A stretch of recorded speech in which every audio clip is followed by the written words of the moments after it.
Here's one that I love just because it's about you. And have you seen the IFIC report on how much better people are off when they work with you? Continue to put this in front of your clients. Number one, congratulate them for working with an advisor. Number two, congratulations to you for giving this type of result. And this, I just pulled out one out here. And again, I would continue to put this with clients and just have them sit down and say, I know you think things are difficult, but here we just have households with an advisor in blue. I don't even need to look at whether it's assets or whether it's their optimism or anything. Every one of these charts that you get out of IFIC on this one, households with advisors in blue, households with no advisors in red, all the charts look like that.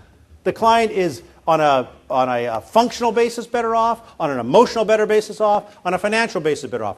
Keep this in front of them. Congratulate them for taking the initiative to work with an advisor, a professional advisor, and to continue to work with one. I'm not stroking just your ego here. They've made the right decision to be with you.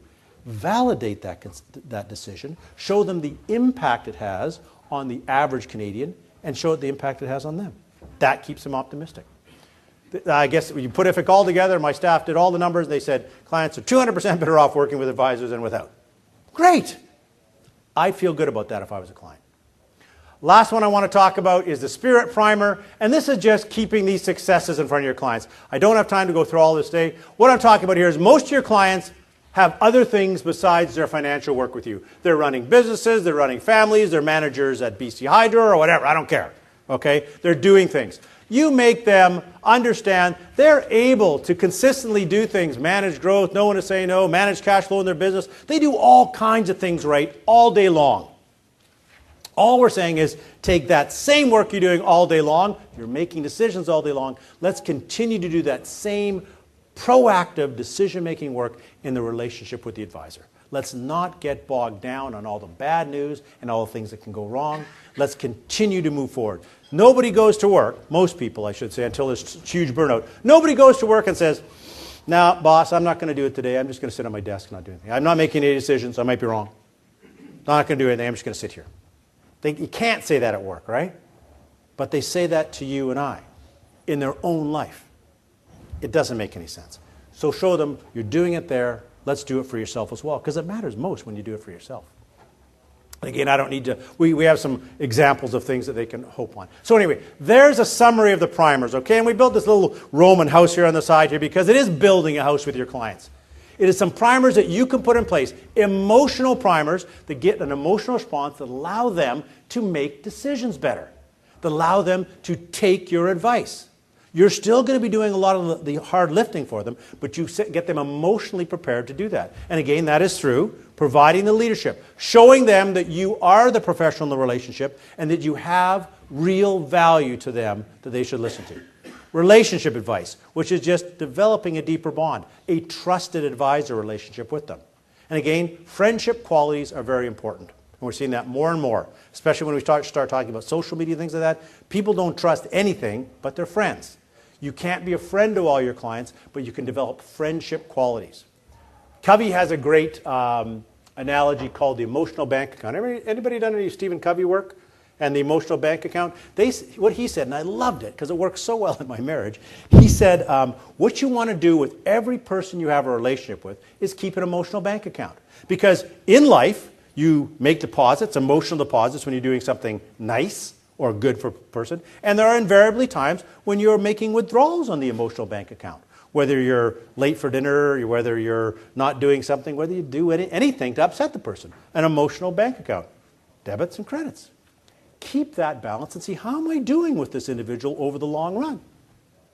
And how do I continue to build that balance? Because our real job is to build these emotional bank accounts, right? But you are going to make these.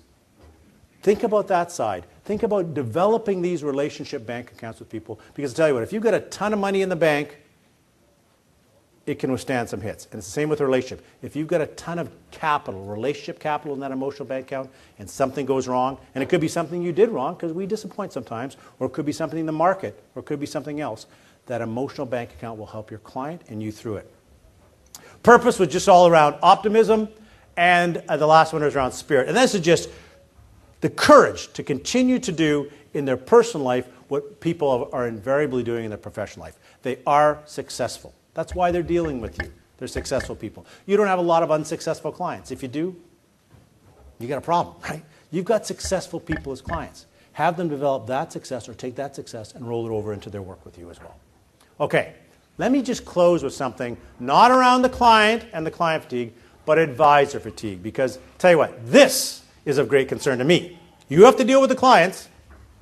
I deal with you, the professionals. And I'm concerned about advisor fatigue. I don't know around here if anybody's feeling fatigue, but I tell you what, how would you, let me just ask you that. How would you define advisor fatigue? I'm just asking you right now. You're advisors, how do you know when you're fatigued? Too much logic just coming at you. Here's another shovel load of brochures on mutual funds or risk product. I don't care, anything. Here's just more stuff for you to do. Another great product we've got for you. Another thing to do. Here we go. Right, just more things for your prefrontal cortex to deal with when you don't have time to make the decisions. What else? What else hits you? Expectations of time. Yeah. How so? From a client's perspective, from information, the exchange perspective. Yeah. Technology has a lot to do with that. Yeah. Think about your client. When your client is fatigued, do they need less or more of your time in general? What do they want?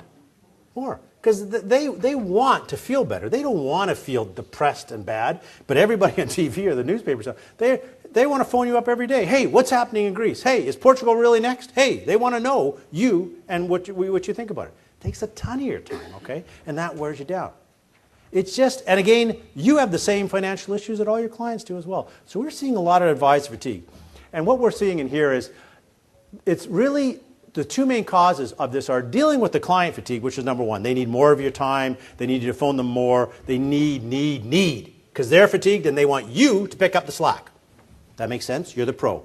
Suck it up. You got to do it sometimes. But the other side, the one I want to talk very quickly on this morning, because I need you to think about it, and I just want to put the germ of the thought out there, and it's something we call compassion fatigue. And I want you to think about this. And I want you to think about yourself, or if you're in a management role, to think about it for the people you work with. Okay? Compassion fatigue, as I said earlier in the presentation, we first saw it happening with caregivers in the medical community, like a cancer doctor or a nurse, or people that are involved in giving people bad, or let's call it real news, and it's often bad, all the time, day in, day out. And what happens is they just get worn down. They just get worn down because they're showing the compassion is there and they sympathize too much instead of empathize.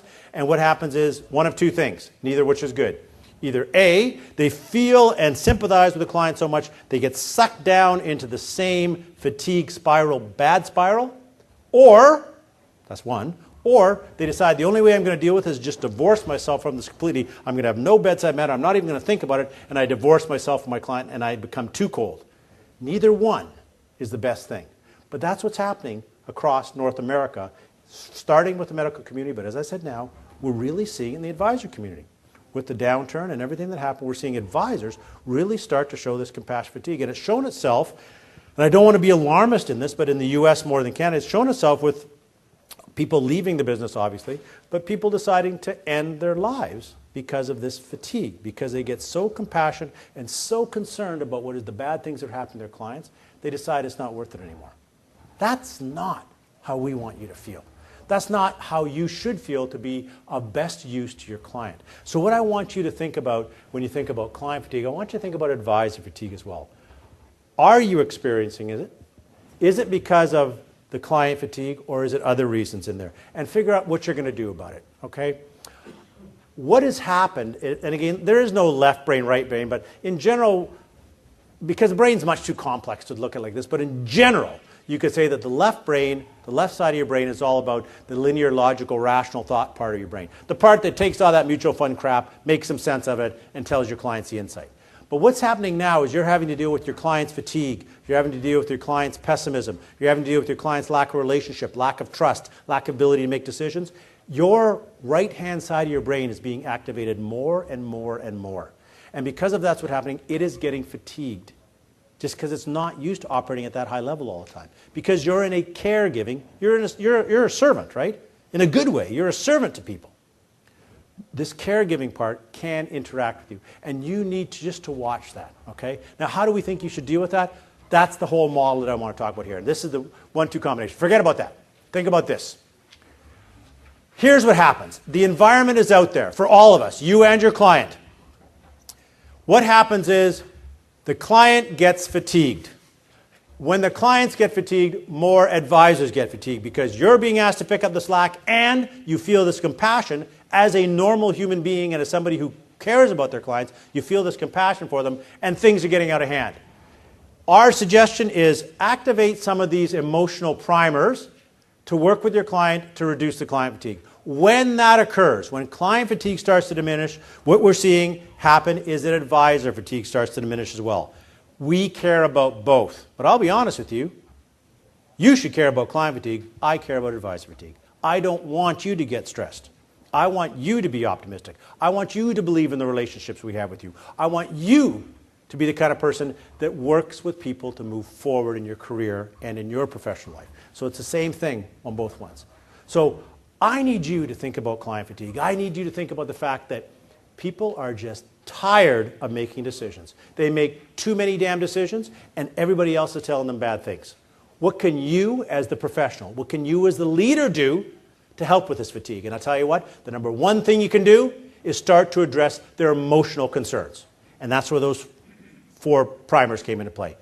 Deal with those to put them in the right emotional context, and then when you do some real logical work with them, when you take them through a product seminar, when you work with them to understand something that you think they should be doing, they're more receptive to make decisions and take your advice. That's number one. But secondly, watch yourself, ladies and gentlemen. We're in a very difficult time in the financial community. It's going to continue to be difficult because the stakes get higher for everybody as they get closer to retirement, right? They're going to have more complex issues. They're going to rely on you to deal with them, and you are going to get fatigued. So all I'm saying is look out for them. They're the most important people in the relationship. But look out for yourself, because if you're not healthy enough to do it, you're not going to be doing anybody's favors out there. Now, let me just close with one thing here. There's the website, okay? Some of you heard me talk before about other things, whether it's about branding, whether it's about discovery, whether it's about retirement. We do a ton of research. That's all I do is research on trends and things that matter to you and your clients. Go to, on the CI website, www.ci.com/PD, professional development. You're the professionals. My team's job is to help you develop. And all we've done is put together a website here that provides you with ideas around that. And again, it could be business ideas, sorry, the way we've broken it up. It could be stuff around managing your business itself. It could be managing your clients like we've talked about today. Or it could be managing your own development. It's about making sure that all of us as professionals do the best we can during these very complex times for our clients. And with that, I want to say thank you very much. It's been a great time being with you this morning. Thanks very much.